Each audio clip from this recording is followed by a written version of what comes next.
Assalamu alaikum students, how are you? I hope you are fine. Our next topic is basic terms about enzyme. यानी कि हमारा जो biological molecules है MDCAT biology का जो chapter number 2 है biological molecules, तो इसमें अगर हम देखें तो हमारे पास कुछ क्योंकि इसमें एंजाइम का पोर्शन भी इन्वॉल्व है, तो एंजाइम के हवाले से कुछ जो इम्पोर्टेंट टर्म्स हैं, टर्मिनोलॉजीज़ हैं, यहाँ पे हम उसको डिस्कस करेंगे। तो इसमें सबसे पहले अगर हम देखें तो हमारे पास है कोफैक्टर। और व्हाट इज़ कोफैक्टर? कोफैक्टर क्या है, इसको हम डिस्कस करेंगे। सबसे पहले अगर हम देखें तो कोफैक्टर जो है ये होता है नॉन प्रोटीन केमिकल सब्सटेंस, यानी कि इसे हम नॉन प्रोटीन केमिकल सब्सटेंस जो है वो भी कहते हैं कोफैक्टर को, ठीक है। इसके अलावा अगर हम देखें तो जो कोफैक्टर है इसे हम हेल्पर मॉलिक्यूल का नाम भी देते हैं, हेल्पर मॉलिक्यूल, ठीक है। यानी कि हेल्पर मॉलिक्यूल किस लिहाज से कि ये ब्रिज के तौर पर एक्ट करता है between enzyme and substrate.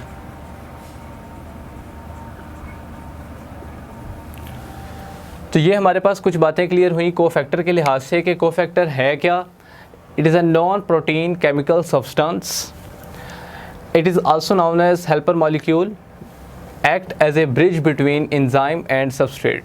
Sometime कुछ ऐसे एंजाइम्स होते हैं जिनको प्रॉपर वर्किंग के लिए कुछ हेल्पर मॉलिक्यूल्स की ज़रूरत पड़ती है, तो वो हेल्पर मॉलिक्यूल्स जो हैं वो फिर यूज़ होते हैं in the form of cofactors, ठीक है। अब जो कोफैक्टर्स हैं इनकी हमारे पास टू सब टाइप्स आ जाती हैं, जिसमें फ़र्स्ट इसकी जो सब टाइप है वो है ऑर्गेनिक कोफैक्टर।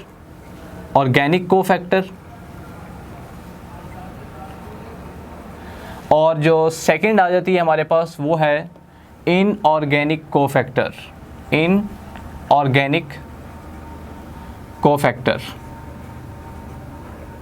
ये हमारे पास इसकी फर्दर आगे से 2 सब टाइप्स आ जाती हैं, ठीक है। ऑर्गेनिक कोफैक्टर्स में अगर हम देखें तो हमारे पास है फ्लेविन वगैरह, हीम वगैरह, हीमोग्लोबिन का जो हीम ग्रुप है, फ्लेविन। इसके अलावा अगर हम इनऑर्गेनिक कोफैक्टर्स को देखें तो इसमें हमारे पास मेटलाइंस आ जाते हैं, मेटलाइंस वगैरह, जिसमें मैग्नीशियम है Mg2+, Cu2+, Fe2+, और इसके अलावा Zn2+। ये हमारे पास सारे जो आयंस आ जाते हैं, मेटल आयंस, ये सारे आ जाते हैं इनऑर्गेनिक कोफैक्टर्स। और जो ऑर्गेनिक कोफैक्टर्स हैं उसमें फ्लेविन और हीम। तो ये जो कोफैक्टर के लिहाज से जो मैंने आपको कुछ बातें बताई हैं ये एमडीकैट पॉइंट ऑफ व्यू से बहुत इंपॉर्टेंट है, ठीक है। जिसमें कोफैक्टर क्या है, इसको हम कौन सा मॉलिक्यूल कह सकते हैं, ये हेल्पर मॉलिक्यूल है, ब्रिज के तौर पर एक्ट करेगा बिटवीन एंजाइम एंड सबस्ट्रेट। 2 सब टाइप्स हैं, ऑर्गेनिक कोफैक्टर, इनऑर्गेनिक कोफैक्टर। अगर तो आपसे पूछा जाए कि जो मेटल आयंस हैं वो क्या हैं, तो वो इनऑर्गेनिक कोफैक्टर आ जाते हैं, जिसमें ये सारी आपके पास टाइप्स मैंने आपको बता दी। और जो ऑर्गेनिक कोफैक्टर है वो फ्लेविन है और हीम वगैरह, ठीक है। ये हमारे पास एक कोफैक्टर था कि ये कोफैक्टर है क्या। और इस कोफैक्टर के बारे में मैं आपको ये बताया कि कुछ ऐसे एंजाइम्स हैं जिनको अपनी प्रॉपर फंक्शनिंग के लिए कुछ हेल्पर मॉलिक्यूल्स की ज़रूरत पड़ती है, तो उस वक्त जो है ये कोफैक्टर्स इस्तेमाल होते हैं। नेक्स्ट जो है वो हमारे पास आ जाती है, नेक्स्ट हम देखें तो हमारे पास है एक्टिवेटर।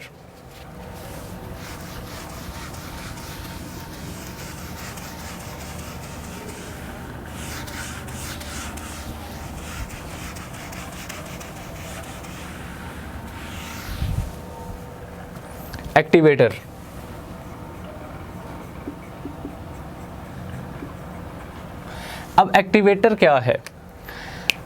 जो डिटैचेबल कोफैक्टर होता है, डिटैचेबल कोफैक्टर,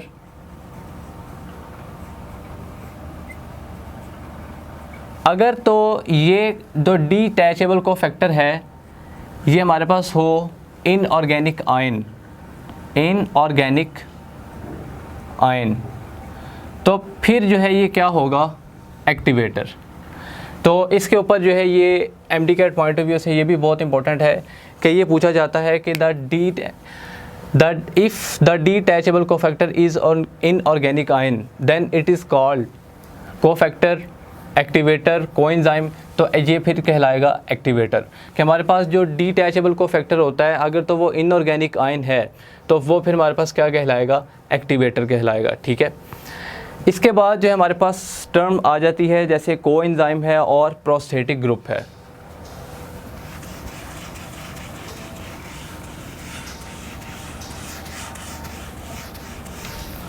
अब हम डिस्कस कर लेते हैं यहाँ पे कोएंजाइम को।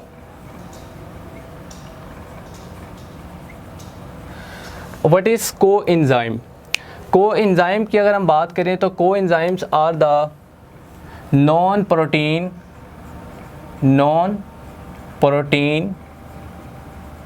Organic molecules. ये नॉन प्रोटीन ऑर्गेनिक मॉलिक्यूल्स होते हैं। ठीक है जी, एक बात। इसके बाद अगर हम देखें तो जो कोएंजाइम्स हैं इनकी बहुत सी हमारे पास टाइप्स आ जाती हैं। जैसे कि अगर हम वाटर सॉल्युबल विटामिन्स देखें, वाटर सॉल्युबल विटामिन्स जिसमें हमारे पास आ जाते हैं विटामिन B1, B2, B6। इसके अलावा एक हमारे पास है NAD+, ये हमारे पास है निकोटीन अमाइड एडेनिन डाइन्यूक्लियोटाइड। ठीक है, डाइन्यूक्लियोटाइड। तो ये हमारे पास जो है ये भी एक इम्पोर्टेंट कोएंजाइम है। तो हमें ये पता, ये मैंने आपको कुछ MD-CAT पॉइंट ऑफ व्यू से कुछ बातें बताई कि जो कोएंजाइम है ये है क्या। It is a non protein organic molecule. Mostly जो वाटर सॉल्युबल विटामिन जिनमें मैंने आपको बताया B1, B2, B6, इसके अलावा जो NAD है निकोटीन अमाइड एडेनिन डाइन्यूक्लियोटाइड, ये जो है ये भी एक इम्पॉर्टेंट कोएंजाइम है। अगर हम यहाँ पे अपनी बुक की वर्डिंग चेक करें तो यहाँ पे ये लिखा होगा if it is loosely attach to the protein part it is known as coenzyme. इससे ऊपर वाली लाइन अगर हम देखें तो वो है if the non protein part is covalently bonded it is known as prosthetic group. कि हमारे पास जो प्रोस्थेटिक ग्रुप है वो क्या होगा कि अगर तो नॉन प्रोटीन पार्ट जो है वो कोवलेंटली बॉन्डेड है। अब नॉन प्रोटीन पार्ट हमने पीछे डिस्कस किया है जो कोफैक्टर है, अगर तो वो कोवलेंटली बॉन्डेड है अपने एंजाइम के साथ तो फिर जो है वो क्या कहलाएगा, प्रोस्थेटिक ग्रुप। और अगर तो जो वो नॉन प्रोटीन पार्ट है वो लूजली अटैच है किसी प्रोटीन पार्ट के साथ तो फिर वो क्या होगा, कोएंजाइम। तो यहाँ पे कोएंजाइम के कुछ फीचर्स जो हैं वो मैंने आपको बता दिए।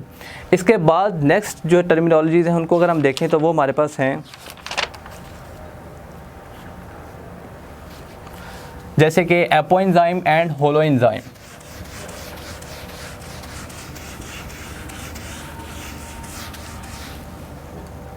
What is apoenzyme and होलोएंजाइम?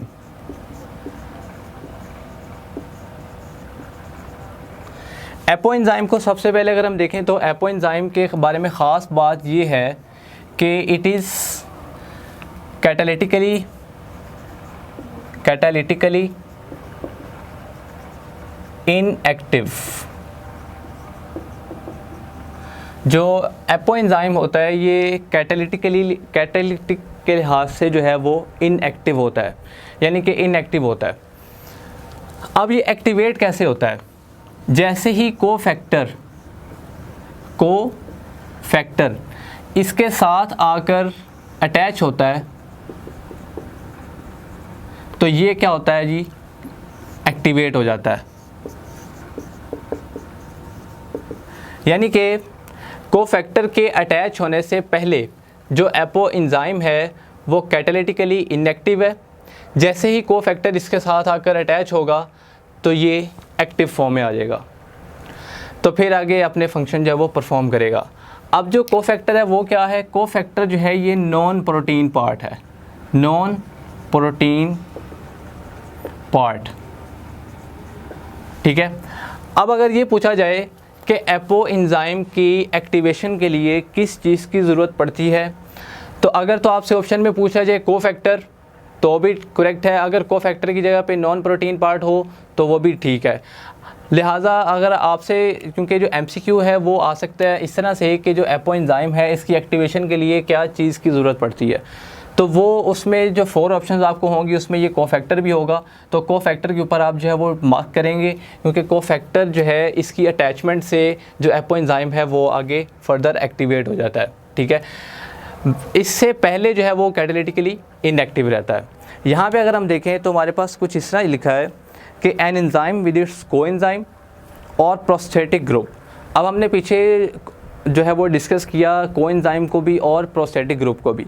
हमारे पास प्रोस्थेटिक ग्रुप क्या था कि अगर तो हमारे पास जो नॉन प्रोटीन पार्ट है वो कोवलेंटली बॉन्डेड हो तो फिर वो प्रोस्थेटिक ग्रुप होगा, अगर तो वो लूजली अटैच हो प्रोटीन पार्ट के साथ तो फिर वो हमारे पास क्या होगा, कोएंजाइम।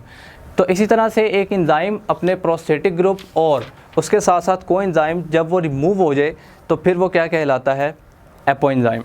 यानी कि एपो एंजाइम जो है वो कैटालिटिकली इनएक्टिव है, उसकी एक्टिवेशन के लिए कोफैक्टर की ज़रूरत पड़ती है, ठीक है। अब हम जो है वो डिस्कस करेंगे होलो एंजाइम को।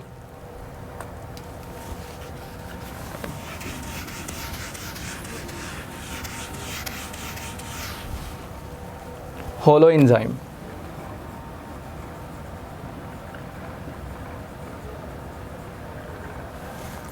अब ये होलो एंजाइम क्या है? होलो एंजाइम जो है इसकी ख़ास बात ये है कि ये कैटालिटिकली एक्टिव है, कैटालिटिकली एक्टिव, ये कैटालिटिकली जो है ये एक्टिव होता है। अब ये 2 चीज़ों पे मुश्तमिल होता है, एपो एंजाइम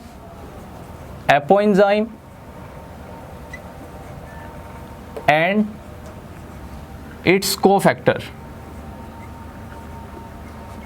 अब जैसे कि मैंने ऑलरेडी बात की थी कि जो एपो एंजाइम है ये इनएक्टिव होता है, ठीक है। अब इसकी एक्टिवेशन के लिए जो ज़रूरत पड़ती है तो उसको हम जो है, एपो एंजाइम जो है वो कैटालिटिकली इनएक्टिव है। अब ये एक्टिव फॉर्म में उस वक्त आएगा जब इसके साथ आकर अटैच होगा कोफैक्टर, तो जब कोफैक्टर इसके साथ अटैच होगा तो ये एक्टिव फॉर्म में आ जाएगा, ठीक है। तो होलो एंजाइम जो है वो कैटालिटिकली एक्टिव है, तो इसका मतलब ये है कि apoenzyme with its cofactor is known as holoenzyme, कि एपो एंजाइम और उसके साथ उसका कोफैक्टर ये कलेक्टिवली जो हमारे पास क्या आ जाएगा, होलो एंजाइम। अगर हम यहाँ पे इस चीज़ को फॉलो करें तो यहाँ पे ये है कि an activated enzyme consisting of a polypeptide chain and a cofactor is known as holoenzyme. तो यही बात यहाँ पे है कि जो एपो एंजाइम है वो तो इनएक्टिव है, जैसे ही कोफैक्टर आएगा तो वो एक्टिवेट हो जाएगा और वो आगे हमारे पास होलो एंजाइम जो कि कैटालिटिकली एक्टिव फॉर्म में है, और ये इनएक्टिव फॉर्म में है, ये जो है ये एक्टिव फॉर्म में होता है, ठीक है। तो ये हमारे पास कुछ इंपॉर्टेंट टर्म्स हैं जिनको आपने MD-CAT पॉइंट ऑफ व्यू से जो है ये फर्दर थोड़ा इनका याद रखना है, जिसमें हमने जो है वो कोफैक्टर को डिस्कस किया, एक्टिवेटर क्या है, कोएंजाइम क्या है, इसके बाद जो प्रोस्थेटिक ग्रुप है और एपो एंजाइम और होलो एंजाइम, इन कुछ इंपॉर्टेंट टर्म्स को जो है वो आपने यहाँ पे याद रखना है MD-CAT पॉइंट ऑफ व्यू से। Okay, thanks.